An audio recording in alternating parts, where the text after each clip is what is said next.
Before I'd gotten around to buying the original Z mount 24 to 70 f2.8s, here is version 2. Am I gonna buy it? Hi, Ray here.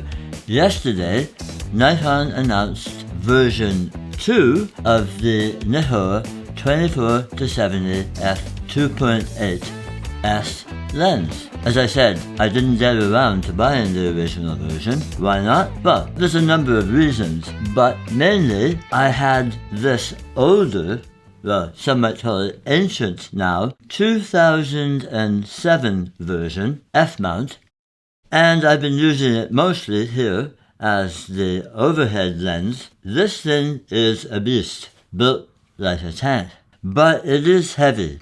I think it's about 1,004 grams with the lens hood, which is beefy to say the least. Yeah, this is much better built in a way. Well, I won't say much better built, but it's certainly more heavy duty, shall we say, than the new lens hoods. With the FTZ converter, that is F-mount to Z-mount, it comes in at 1,156 grams. So let me just jump, since we're talking about weights. The new version weighs approximately 675 grams, so they shaved 130 grams off the old version. So this new version, let's get to prices. It's $2,799.95 US. So here in Canada, that translates to $3,500. Now that's a little less than I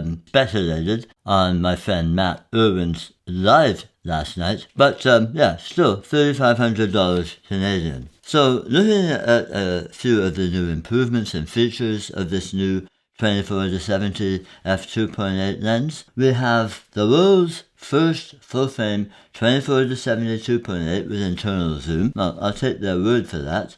So that makes it perfect for use on gimbals. You can zoom in and out, and it does not change the balance, or at least it's imperceptible to any decent gimbal. Of course, as we've discussed, the fact that it doesn't telescope makes it more weather sealed, 5 times faster focusing, and 50% quieter. Now, I'd certainly welcome that, especially over this old version. This is quite noisy, so I certainly keep my mic off camera if I'm using this for video. But it's a very nice lens for video otherwise. Enhanced tracking while zooming, smooth focus transitions during push-ins, and that's very nice. We've already mentioned the weight, so it's 130 grams lighter than the previous version at 675 grams. It also has a custom control ring that you can click or de-click. If you can understand my click there, C-L-I-C-K. The close focusing distance is 9.4 inches at 24 millimeters, and it magnifies subjects up to 0.32 times at 70 millimeters. As far as image quality, now I tried out the previous version, and believe me, there was one day I almost bought it, because the image quality is spectacular. So, is this better image quality?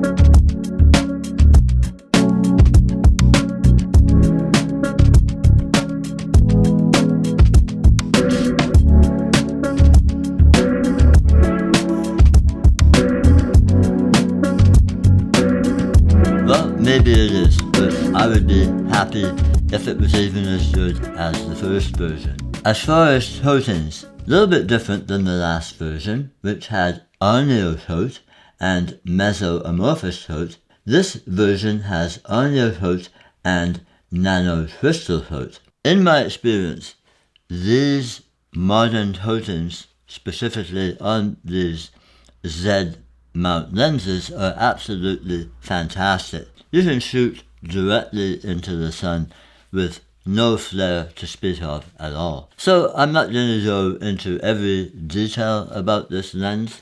I don't have it before me to test, but these are just my comments. So I will mention the drives. And in this new lens, we have Silky Swift voice coil motors rather than the stepping motors in the previous version. I still haven't answered the question, will I buy it? Well, I'm going to get right to it. Not in the foreseeable future. And the reason being, well, I still have this and it's not a bad lens, although, the weight, I will have to say that I hesitate to drop it in my bag over this lens, which I bought late last year, I think it was. And this is the 24-120. Now, the big difference with this lens, but besides price, the big difference is this telescoping effect in when you zoom. So not only one, but it has two sections that telescope. And I have to say, because we get a lot of rain and snow in this part of the world, and I have used this in some pretty miserable weather, lots of rain, and I always worry about that telescoping effect there, because, it gets pretty wet when I'm out in the rain, and I'm always afraid to fold it back up again, shall we say. So I always carry a cloth in my bag, and I really make sure that I wipe it down. But still, you still have that dampness, and I wonder how much can get into there. I haven't had any issues, so maybe I shouldn't be as concerned where that's concerned. This is a beautiful travel lens, and that's what I've been using it for mostly. And I've also been using it for video. I've used it for video quite a bit, and it makes some beautiful images. So, seeing as I have this, and I should also mention the other telescoping lens that I have is this 14-30, and these paired are a very good pair when I am trying to travel light. So again, the 14-30, it also telescopes just one section, and I've had this now for 7 years, and I've used it in all kinds of weather with no issues whatsoever, touch wood. It's a really nice lens. And in fact, I've been so happy with this that I didn't invest in the 14-24 f2.8. Now, let's talk about the fact that both of these lenses are fixed aperture. And so, of course, is the new version 2 of the 24-70. And that's a big deal for me. In other words, I'm very attracted to the fact that these are fixed aperture, even though they're f4. And that also goes for the 14-24 and this 70-200. So at one time I had the Holy Trinity, but now, for the reasons that I've just mentioned, I think, I don't. And maybe someday I will, but I'm quite happy with what I have here for now. Just for a moment, I want to mention, besides this 24-120, which is fabulous, and an S9, and again, fixed aperture, there's also a couple of other lenses that we can mention in this category, and they are the 24-200 variable aperture f4-6.3 and the 28-400 f4-8. Those are not S9 lenses, and overall that's why I went for this 24-120, not the least of which the great reviews that I'd seen and that I had tested it out beforehand. So I love this lens, again, if I didn't already say so. And the 70-200, also a lens that I use fairly often. Before I forget, there's one more zoom lens that I have from the days of yore. This is, I think, from about, I can't remember, 2005 maybe before that, 2003 or 4 even. And this is this Tamron. This is a 17 to 35, and it also extends, but just a tiny bit. Unfortunately, this doesn't autofocus with any of the Nikon Z cameras that I have, so I sometimes use this manual focus. Speaking of hoods, and I have a few here, on the new lens, there is a filter access hatch, should we call it. That's really nice to see. That really helps, especially when, for instance, you might be using variable ND filters.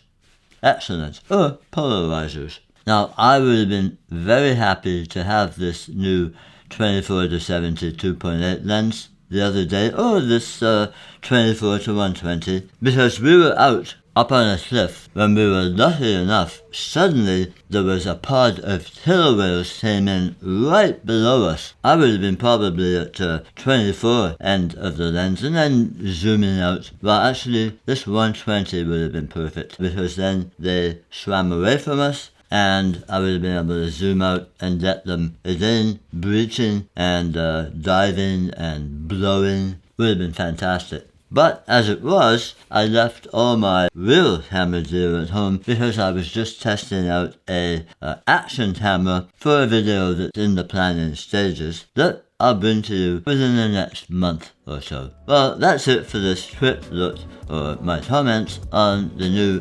NIKKOR 24 to 70 f2.8 S2. If you enjoyed this video, please do give it the old thumbs up. And if this is your first time visiting, please do consider subscribing.